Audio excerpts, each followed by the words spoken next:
السلام عليكم ورحمة الله تعالى وبركاته. الحمد لله رب العالمين، والصلاة والسلام على رسول الله الأمين وعلى آله وأصحابه ومن دعا بدعوته واستنى بسنته إلى يوم الدين. أما بعد، أعوذ بالله من الشيطان الرجيم. بسم الله الرحمن الرحيم. للرجال نصيب مما ترك الوالدان والأقربون وللنساء نصيب مما ترك الوالدان والأقربون مما قل منه أو كثر نصيبا مفروضا. Estimados irmãos, este é o 7º versículo do Surat An-Nisa.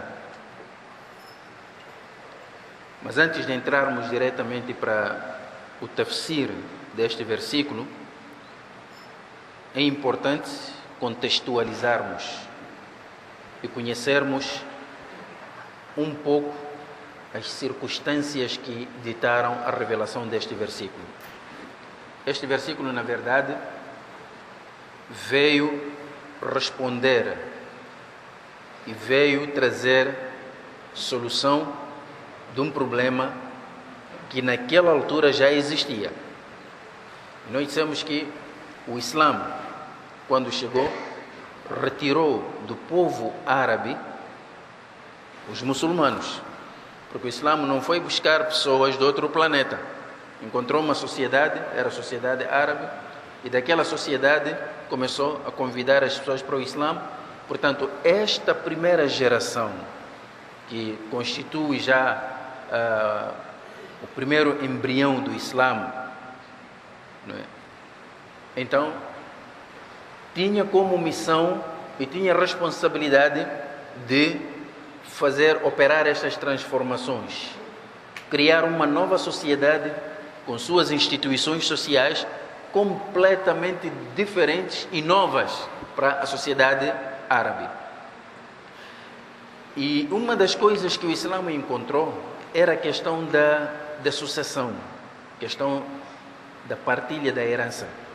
A sociedade árabe tinha uma base de partilha da herança. A partilha da herança na sociedade árabe pré-islâmica assentava sobre uma base de benefício, isto é, aquelas pessoas que não tinham responsabilidades sociais ou obrigações sociais, isto é, não poderiam participar na guerra, não poderiam proteger a tribo, estes já eram privadas da herança. Naturalmente, mulheres, crianças, velhos, estes já eram privados da herança. Então, a herança era distribuída em função daquele que dá, daquele que pode proteger. Só. Para os árabes era impensável pegar na herança, dar a uma pessoa que, em vez de ser suporte, ele próprio já é uma responsabilidade sobre o coletivo. Uma criança vai defender o quê? Uma mulher vai defender o quê? Então, estes eram privados da herança. O Islã encontrou esta situação. Então, trouxe uma nova base na partilha da herança. Portanto, de uma forma geral, o Corão Al-Karim estabelece a base da herança. Diz: لِلرِّجَالِ نَصِيبٌ مِّمَّا تَرَكَ الْوَالِدَانِ وَالْأَقْرَبُونَ. Portanto, para os filhos varões, os rapazes, eles têm um direito naquilo que seus parentes, seus pais e parentes deixaram. وَلِلنِّسَاءِ نَصِيبٌ. E para as mulheres também tem uma parte, tem por direito uma parte, مِمَّا تَرَكَ الْوَالِدَانِ وَالْأَقْرَبُونَ, daquilo que os seus pais e parentes deixarem como herança, مِمَّا قَلَّ مِنْهُ أَوْ كَثُرَ, quer seja muito, quer seja pouco. Aquilo que existe é isso que vai ser partilhado. Então aqui o Islã traz como base é que a distribuição da herança deve ser destinada a todos os parentes do mayit, do falecido. Esta foi uma novidade que o Islã trouxe. Numa altura em que os árabes não conheciam o que é direito de uma mulher, direito de um filho, direito de um órfão, eles não sabiam isso. Diziam que, olha, este participou ou pode proteger a tribo, então ele tem direito à herança. Este não protege, pronto, então não tem direito à herança. O Islã veio pela primeira vez dizer que não. A base da herança é o parentesco, não é aquilo que alguém pode fazer. O mais estranho, estimados irmãos, é que esta mentalidade árabe continua em vigor até hoje, embora sejamos muçulmanos. Vários são os casos que nos aparecem.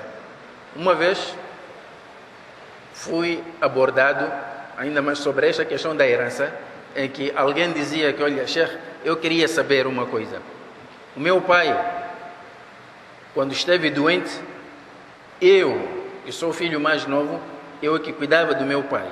Fui buscar ele, passou a viver comigo, então as despesas do hospital eram comigo. As despesas de medicamentos era comigo. O tratamento do meu pai, porque eu precisava carregar, fazer isso, era comigo. Meus irmãos não me ajudaram em nada. Agora que ele morreu, deixou bens, aparecem os meus irmãos, dizem que vamos dividir a herança. Eles têm direito. Estão a ver? É a mesma mentalidade.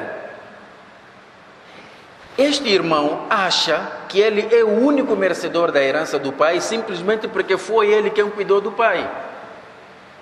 E esta é a mentalidade que o Islã veio combater. Era a mentalidade dos árabes na história pré-islâmica. Os seus irmãos, se trataram bem o pai, não trataram, desprezaram, não desprezaram, eles têm direito na herança simplesmente porque têm uma relação com o falecido. São parentes. Agora, aquilo que tu fizeste, cuidaste do teu pai, jazakallahu khairan, Allah vai te pagar por isso. Mas a herança já não obedece a esse critério. Critério de benefício. Eu é que fiz, então vou receber. Você não fez, você não recebe nada. Então o Corão Al-Karim veio abolir esse sistema, disse: "Lirrijali nasibun mimma taraka al-walidan wal-aqrabun, walin-nisa'i nasibun mimma taraka al-walidan wal-aqrabun, mimma qalla minhu aw kathur." Portanto, não importa se é muito, é pouco, cada um tem a sua parte. Agora, esta porção que é destinada ao herdeiro não é nenhum favor. Isto não é esmola, não é zakat, não é sadaqa, não é nenhum favor. Por quê? Porque o Corão Al-Karim diz: "Nasiban mafruda", é uma obrigação, um dever. Você não pode impedir alguém. Significa que, se você vai impedir o seu familiar, o seu irmão, a sua irmã de receber a sua parte simplesmente porque não cuidou do pai ou da mãe, você está a impedir um direito. Penso que isso está compreendido, estimados irmãos. A herança no Islã é com base na relação parentesca entre o mayyit e os seus herdeiros. Não tem nada a ver com o tipo de comportamento destes herdeiros. Não tem nada a ver com isso. É verdade que depois, mais tarde, os álamos falaram sobre isto. Em alguns casos, por exemplo, o pai é muçulmano, o filho não é muçulmano. Haverá herança ou não? Isso vamos ainda conhecer quando entrarmos diretamente nos versículos que falam da herança. São casos específicos. Mas, de uma forma geral, nós estamos a falar de uma família muçulmana em que o mayyit é muçulmano, seus herdeiros são muçulmanos, ele morreu, deixou bens. Estes bens devem ir aos seus respectivos donos, aos seus respectivos herdeiros. O versículo a seguir, Allah subhanahu wa ta'ala diz: وَإِذَا حَضَرَ الْقِسْمَةَ أُولُو الْقُرْبَى وَالْيَتَامَى وَالْمَسَاكِينُ فَارْزُقُوهُمْ مِنْهُ وَقُولُوا لَهُمْ قَوْلًا مَعْرُوفًا. Esta é outra condição. وَإِذَا حَضَرَ الْقِسْمَةَ, no momento da partilha da herança, né? Se chegarem, né? Se vierem os que serão aqui mencionados, ulul qurba, os parentes, os próximos, wal yatama, os órfãos, wal masakinu, os necessitados, farzuquhum minhu, isto é, da herança, tirem alguma coisa para eles. Wa qulu lahum qawlan ma'rufan, não só devem retirar pouco da herança e destinar para eles, como também proferir-lhes palavras benévolas. Quer dizer, isto é, estamos agora a partilhar a herança, queremos já distribuir a herança, nisto chega um necessitado. É isso que Allah quer nos explicar. Qual deve ser o nosso procedimento? É dizer, senhora, não meta o nariz aqui, vá-te embora. É isso? É isso que Allah está a proibir. Mas este versículo depois vamos encontrar uma divergência entre os alimos. Alguns acreditam que este versículo foi revogado. E o que é que revogou este versículo? Os versículos que falam da partilha da herança, como iremos ver mais adiante. Então este versículo significa que antes da norma que estabelece a partilha da herança no Islã, este versículo estava em vigor. Mas depois que Allah estabeleceu as normas da herança, este versículo foi revogado. Esta é a opinião de alguns álimos. Mas outros dizem que não, o versículo não foi revogado, continua ainda em vigor. Para percebermos esta segunda opinião, eu vou buscar aqui uma passagem de um homem chamado Abdullah ibn Abdirrahman ibn Abi Bakr. Estamos a falar de Abu Bakr al-Siddiq. Abu Bakr al-Siddiq tinha um filho chamado Abdurrahman. E este Abdurrahman tinha o seu filho Abdullah, que era neto de Abu Bakr al-Siddiq. Então consta que este Abdullah, quando morreu seu pai, Abdurrahman, ele levou a sua herança e distribuiu para os necessitados que estavam ali naquela casa, para os empregados, para os órfãos, por causa deste versículo. E isso chegou aos ouvidos de Abdullah ibn Abbas. Ele fez isso na presença de sua tia, Aisha. Então, isso chegou aos ouvidos de Abdullah ibn Abbas. Abdullah ibn Abbas disse que, olha, não é assim. Este versículo, esta é a terceira opinião. Este versículo refere-se à questão do testamento. Se a pessoa deseja deixar testamento, e o testamento no Islã, explicamos isto várias vezes, mas vamos voltar a explicar. No Islã, o testamento tem regras.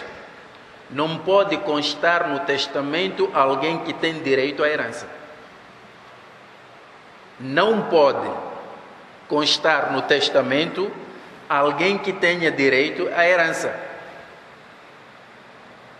Portanto, o testamento só deve incluir pessoas que não têm direito à herança. Quer dizer, se eu morrer e deixar filhos, meus filhos vão herdar aquilo que eu for a deixar. Então, estes não devem constar no testamento. Nas nossas leis, o testamento vai para os filhos. No Islã já não. Porque a própria partilha da herança, a herança no Islã, nem todas as pessoas recebem a mesma porção. Há uns que recebem mais, outros recebem menos, e outros às vezes são privados, por existirem pessoas mais próximas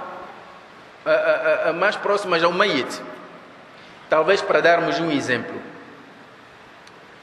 Um homem casa. A partir do momento em que ele casa, automaticamente, se ele morrer e deixar bens, a sua esposa tem direito de receber 1/4 do legado. Tem esse direito. Mas teve filhos, ou com ela, ou filhos que fez num casamento anterior. Por causa da existência de filhos aqui neste casamento, quer dizer, são filhos do Mayit, a mulher sai de 1/4 para 1/8. Então significa que ela reduziu. Um outro exemplo. Alguém morreu, deixou a esposa, deixou 2 filhas e um filho rapaz e um irmão. Este irmão do Mayit é tio daquelas crianças. O que é que vai acontecer? É que a mulher naturalmente vai levar 1/8 por causa da existência dos filhos, e as 2 filhas vão levar 2/3. O remanescente vai para o filho, e o irmão que é o tio das crianças, irmão do Mayit, perde completamente o direito à herança porque é privado com o filho varão. Este perdeu. Isto pode acontecer. O que é que acontece aqui? Principalmente quando é criança. O Mayit deixa um filho, vem o tio, diz que a criança, afasta-te daqui.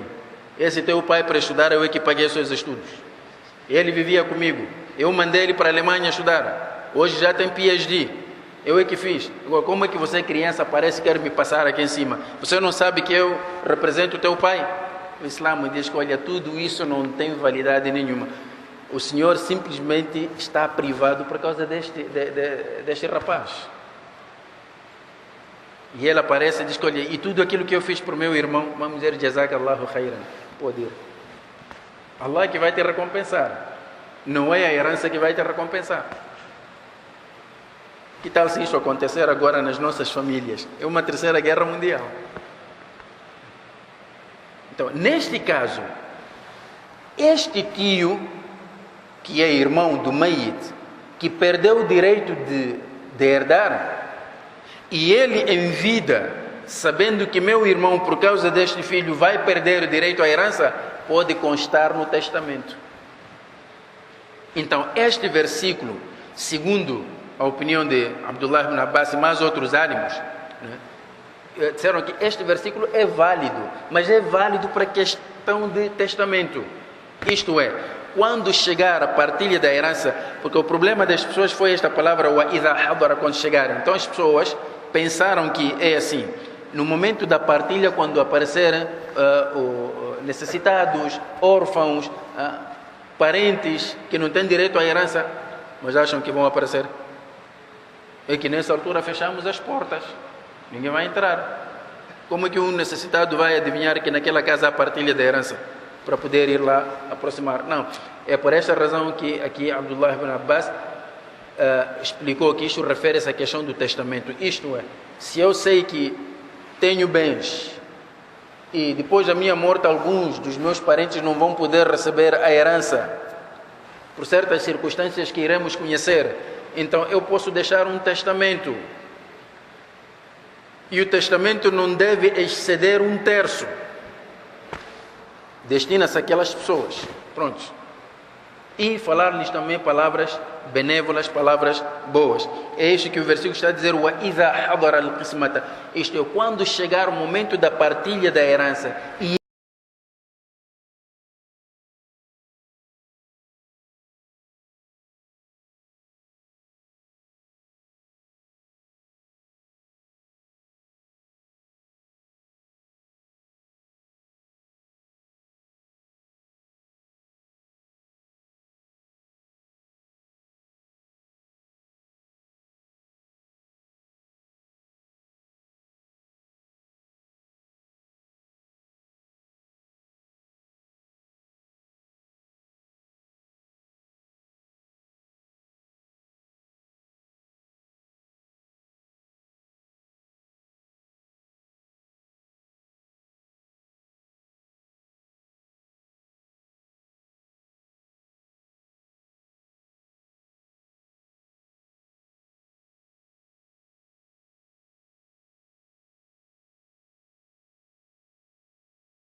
Mas, estimados irmãos, seguro de vida, alguém vai assegurar a sua vida? É possível?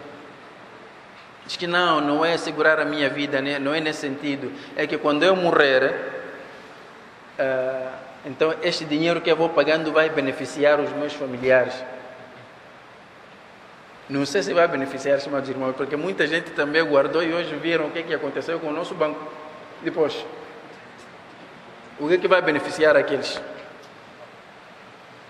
Quem dá seguro é Allah. Allah é que dá seguro. Então Allah quer nos explicar o melhor seguro que você pode fazer para seus filhos. Aqui diz: وَلْيَخْشَ الَّذِينَ لَوْ تَرَكُوا مِنْ خَلْفِهِمْ.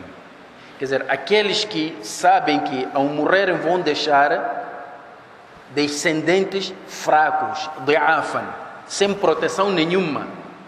خَافُوا عَلَيْهِمْ, e eles temem por eles. Olha, se eu morrer, meus filhos como é que vão ficar? Então precisas fazer um seguro para seus filhos. Então Allah mostra-nos o seguro. Diz que estes devem temer, فَلْيَتَّقُوا اللَّهَ, devem ter taqwa. Isto é, cuidado, praticar injustiças contra um órfão. É que se você morrer, seus filhos vão pagar.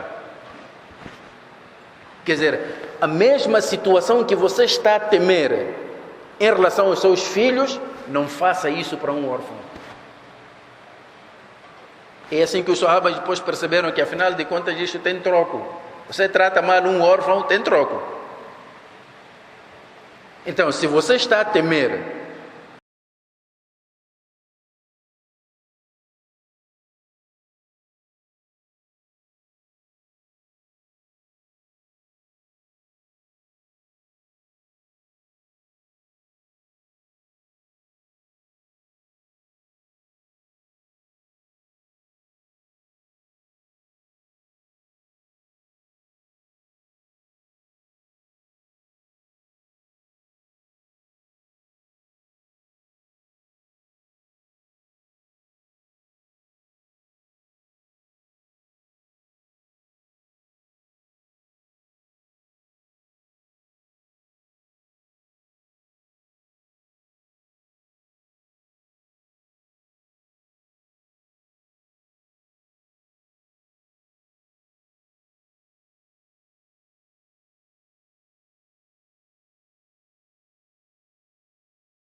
Allah toma conta deles.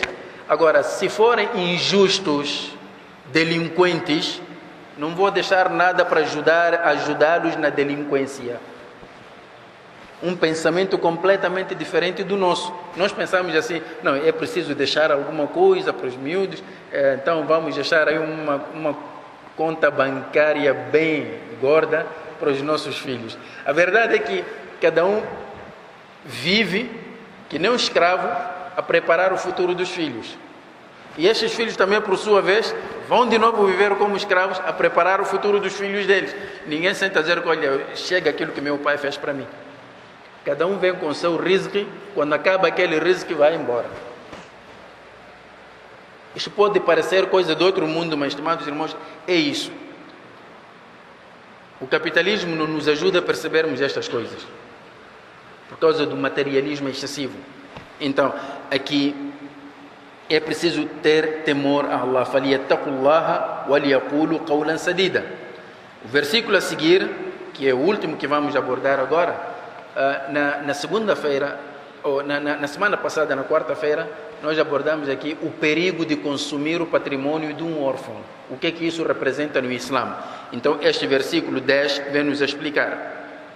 Allah subhanahu wa ta'ala diz: Inna alladhina ya'kuluna amwal al-yatama dhulman. Eu preciso sublinhar a palavra dhulman. Aqueles que consomem o patrimônio do órfão injustamente, só para lhe prejudicar.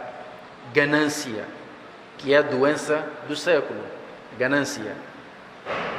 Então, aqueles que consomem o patrimônio dos órfãos, cria tantas artimanhas só para poder apoderar-se do patrimônio dos órfãos. Até pode abrir um orfanato para também aproveitar dali não há coisa mais perigosa do que injustiçar os órfãos.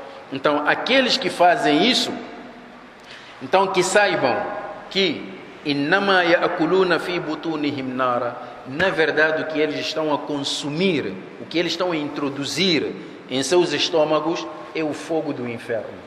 Imagine este cenário, estimados irmãos, em que alguém está sentado para tomar uma refeição e o prato preferido que ele tem à sua frente é o fogo do Jahannam, e ele está a comer com todo gosto.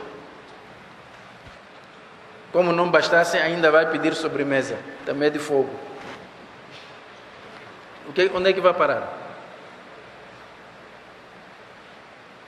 Então, consumir o patrimônio de um órfão é o mesmo que consumir o fogo do inferno. Na verdade, é isso que vai acontecer. Innama ya'kuluna fi butunihim. A pessoa, quando come, a comida vai para onde? Vai para o seu próprio estômago. Nunca ninguém já comeu e depois a comida foi para o estômago do outro. Não. Vai para o seu próprio estômago.